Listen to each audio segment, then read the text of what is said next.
Pozrime sa, čo vidíme v zajtrajších dopravných správach.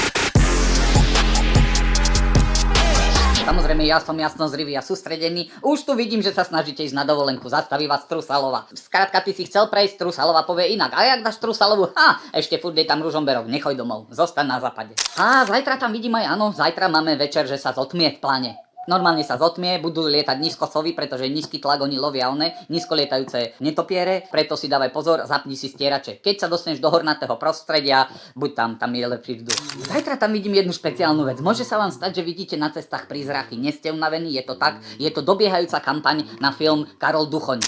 A toto je dôležitá správa. Počkaj, keď sa sústredím, zajtra to na cestách bude vrieť, pretože zajtra ohlasili presun žirafej zvery z bojnic do múzea v Jihlave, kde budú držať nadrozmerné obrazy v zúbkoch a oni nemali na ne odvozy, tak ich prestať sa rehotať. Tak ich museli poslať, celú čriedu poslali samú pešo. Takže čakáme presun až mesačného charakteru čriedy žiraf práve na trase od bojnic do Jihlavy. Zajtra bude na celom území, tam kde prší, tam bude pršať na celom území. Vyskytne sa toľko vody, koľko veľryba vyfúkne nosom za minútu. Tyrannosaurus rex bude vysielať domov. Tak nie, je pravda, že vyskytli sa niektoré, my ich voláme dinosaury, babičky, ktoré úplne neoplývajú rýchlosťou. Dajte si pozor pred obchodnými centrami, teraz vyrazili sú zľavy, budú prechádzať prechod, tipujeme týždeň, 2. Takéto babky, dinosaurového charakteru. Tak, počuli ste predpoveď na zajtra, zajtra si povedzte, či som včera mal pravdu.